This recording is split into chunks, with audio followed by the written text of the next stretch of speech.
The other week I showed this project up on Instagram, and I'm just going to do a bit of a run through on how I set up the lighting, and also how I use Duoco, which is a script that I've created that allows you to toggle between, your final rendered result, which is running at 3 frames per second, to a relatively simple mock-up running at 25 frames a second, which is how I'm guessing everybody wants to animate in real time. So I have a beautiful cog here. I'm just going to create a gradient. This is just going to be a really basic run through, and hopefully it'll give you an idea of the techniques that you can use, and you're just going to have to modify them and tweak them in some way. I'm also just going to create a array.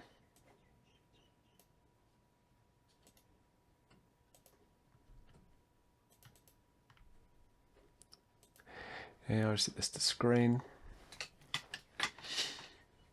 Okay, so I have a cog and I've put a gradient on it. On our gradient, we have this option for rotation. So let's just add a behavior look at, and then let's create our light, which is just a fall off. Okay, so in our look at, we can just add the fall off. And you can see the rotation's a bit skew with, so we're just going to add that to 90 degrees. And then you can see that it actually follows it around, which is kind of cool. Okay, so I'll just turn this off while I do this next part. On this other example I had, there's actually a little bit of what you might see, or what you might call a bit of rim light that's coming around the edges there. So that is done using a filter called inner shadow. So with this inner shadow, it gives you like a few different options, and one of them is the blur amount, and you've also got the opacity, and you also have the offset.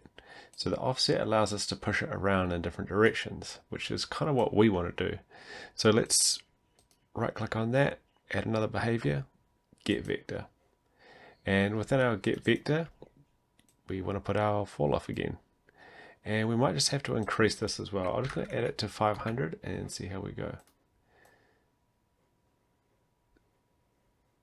So you can see very subtly that it tracks it around. I'll just put this up to 1000. I'm also going to change, it doesn't affect anything now, but I'm just going to change this to a little bit bigger. So there, you can kind of see that it's coming around and around. So if I turn the gradient back on, you can kind of see it following it around, and it's a slightly better effect. I'm just going to jump back into my gradient. Okay, so another thing I'm going to do here is I'm just going to add a color blend into that gradient. So output into the white part of our gradient, and then if I move this opacity, you can see how it changes here. So I'm just going to change this to say like a red,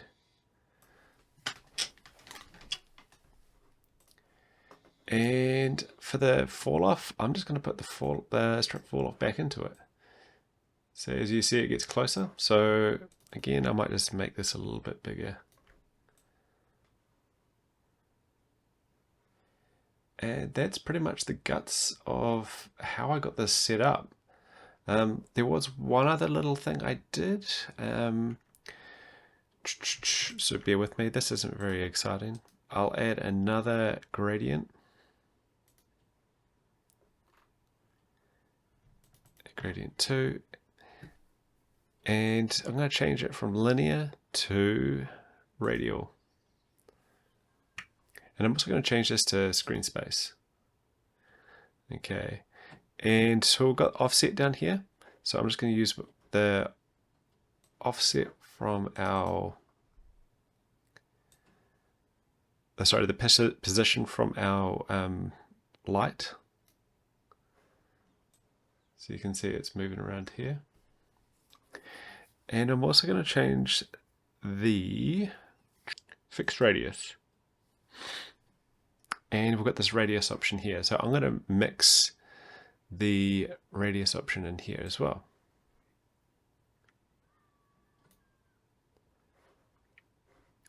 So if I scale this down, it'll scale it down.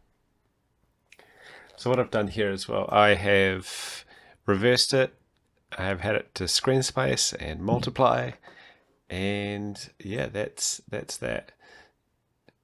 So another thing we could do here as well is we could change the strength of that inner shadow. So we can't add our fall off straight into here, but what we can do is add a value node. And here we can add our fall off.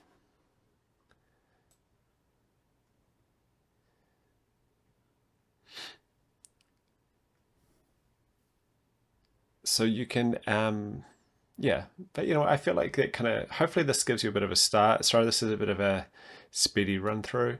I'll put this file up on Gumroad and just to let you know how it's done. The difference between this one here is that I've also added a Voronoi. You can have a look at how that one's done.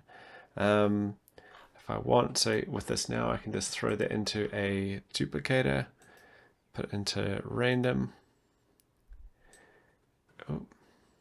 and spread it around. And you can see we can just shine our light however we want. There might be a few jump arounds and things like that, but I think, you know, for a quick run through without too much tweaking, the effect is kind of there. And this is a prime example of why I'd use Duoco to make things move a little faster. So at the moment, if I just hit play on this file, it's running at 5 frames a second without much actually moving around. Okay, so I'll just show you how we can just speed this up and make things happen. Actually, let's just start off with the inner shadow. What I can do is just turn this visibility off. So I click it, and then I can just turn it on, and you can see it's turned off that inner shadow for us. So I can just toggle that super easily. And now I can just see my frame rate is up a little bit further. I'll take away those two gradient shaders as well. And well, yeah, that's straight back up to 25. But yeah, you kind of get the general idea of how it works. So to remove it, I just hit shift click and away we go. But yeah, super speedy. Hopefully that helps out. I'll pop this simplified file up on Gumroad, and yeah, you can check it out. Also, there's Duoco, and yeah, there's a lot more that Duoco can do rather than just, you know, turning off those layers and allowing you to toggle. So I'll get around to doing a thorough tutorial soon. So this is just a bit of a tidy up as well. I've put all my materials into one folder, just tidied up that duplicator as well, and yeah, it's super basic, but yeah, a little bit of housekeeping there. So yeah, I'll put the file up on Gumroad and you can check it out. Cool. Thanks for watching.